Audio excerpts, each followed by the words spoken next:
Hey everyone, and welcome back to the channel. Today, we're diving deep into the story of a king whose reign is one of the most debated and tragic in Korean history. King Injo of the Joseon Dynasty. Was he a puppet king, a tragic victim of circumstance, or a flawed leader who made disastrous choices? Let's unravel the complex story of the man who sat on the throne during two of his nation's most devastating invasions. Before he was a king, he was Prince Nungyang. He was the grandson of King Seonjo, but he wasn't in the direct line of succession. The throne belonged to his uncle, King Gwanghaegun. Now, Gwanghaegun was a skilled diplomat, but his domestic policies were controversial. He had deposed his stepmother, Queen Inmok, and executed his own half-brother, which angered many of the conservative Confucian scholars who held immense power in the court. These scholars, known as the Westerners faction, saw Prince Nungyang as their chance to seize power. In 1623, they orchestrated a coup. They stormed the palace, deposed Gwanghaegun, and placed a bewildered Prince Nungyang on the throne. And so, he became King Injo. But his crown was heavy from the very start. He hadn't won it through inheritance, but through a rebellion.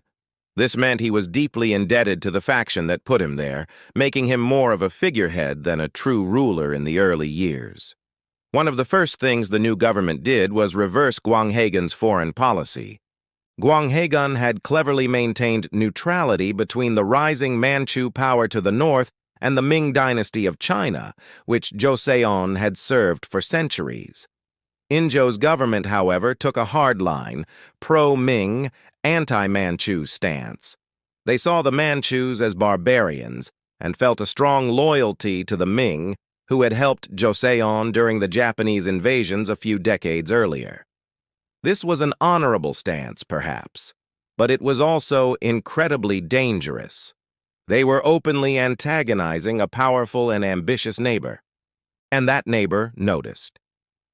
In 1627, the Manchus, led by Hong Taiji, launched their first invasion of Joseon. Their army swept through the northern provinces with terrifying speed. The Joseon military, still recovering from past wars and plagued by internal division, was no match. King Injo and his court were forced to flee from the capital, Hanyang, which is modern-day Seoul, all the way to Ganghwa Island. The invasion ended with a treaty. Joseon was forced to accept a brotherly relationship with the Manchus, essentially acknowledging them as an equal power and agreeing to trade. But the humiliation was immense. More importantly, the underlying tension didn't go away. The court in Joseon was still deeply pro-Ming, and many officials secretly defied the terms of the treaty, continuing to support their old allies. For the next decade, a tense peace held. The Manchus were busy consolidating their power and preparing for their ultimate goal, the conquest of China. They officially declared a new dynasty, the Qing Dynasty, and Hong Taiji proclaimed himself emperor. He then demanded that Joseon stop serving the now faltering Ming dynasty and become a vassal state to the Qing. He demanded that Joseon bow to him as its new master. King Injo's court was thrown into chaos. The debate was fierce. The war party argued for defiance to the bitter end, believing it was a matter of national honor and loyalty to Ming. The peace party argued for pragmatism, warning that resistance was suicide. In the end, the hardliners won. King Injo, caught between his powerful officials and his own sense of duty, ultimately sided with defiance. He refused to bow to the Qing emperor. The consequences were catastrophic. In the winter of 1636, Hong Taiji himself led a massive Qing army of over 100,000 soldiers into Joseon. This was the second Manchu invasion, and it was far more brutal than the first. The Qing forces moved with unbelievable speed, bypassing Joseon defenses. Their main goal wasn't just to win battles, it was to capture the king himself.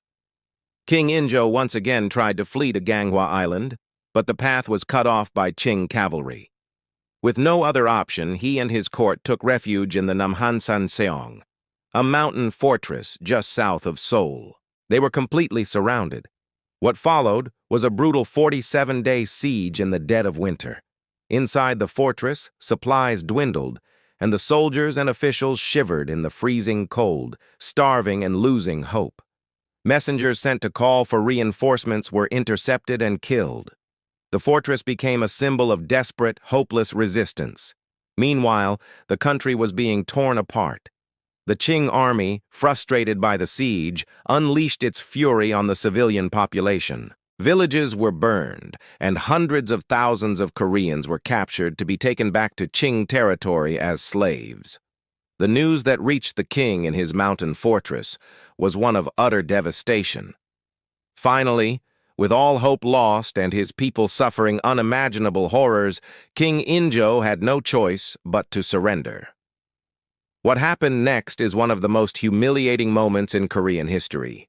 King Injo walked out of the fortress and made his way to Samjeondo on the banks of the Han River. There, before the victorious Qing Emperor Hong Taiji, he was forced to perform the ultimate act of submission.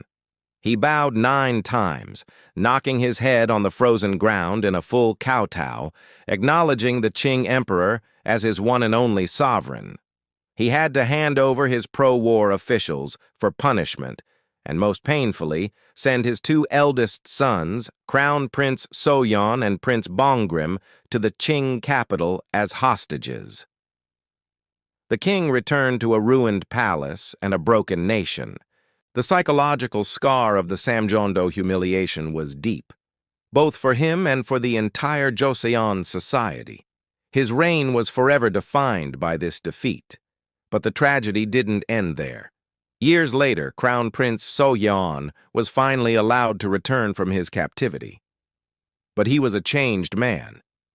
Having lived in the Qing court, he had been exposed to Western science, technology, and Catholicism through European missionaries.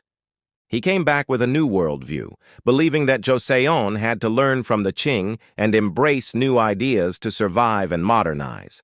He saw a future where Joseon could be strong again. But this new perspective was seen as a threat by King Injo and his conservative court. They viewed Soyeon's interest in barbarian culture as a betrayal. The father and son, already estranged by years of war and captivity, found themselves on opposite sides of a deep ideological divide. Just a few months after his return to Joseon, Crown Prince Soyeon died suddenly and mysteriously. The official records are vague, but many historians suspect he was poisoned, with whispers pointing the finger at his own father, King Injo, who may have seen him as a political threat to his authority. Injo's life ended in 1649. He left behind a kingdom that was physically and emotionally shattered. His story is a tragic one. He was a king who ascended the throne through a coup he didn't lead, who was forced to make impossible choices by the officials who controlled him, and who presided over 2 of the most devastating wars in his country's history. His legacy is one of humiliation, suffering, and deep national trauma. Was he a weak king manipulated by others? Or a proud leader whose refusal to bow led to disaster? Perhaps the truth, as it often is, lies somewhere in between. His reign serves as a powerful and somber reminder of how the decisions of leaders can shape the fate of a nation for generations to come. Thank you so much for joining me on this journey into the life of King Injo. It's a complex and heavy part of history, but so important to understand. If you found this interesting, please hit that like button and subscribe to the channel for more stories from the past. Let me know your thoughts on King Injo in the comments below. See you next time.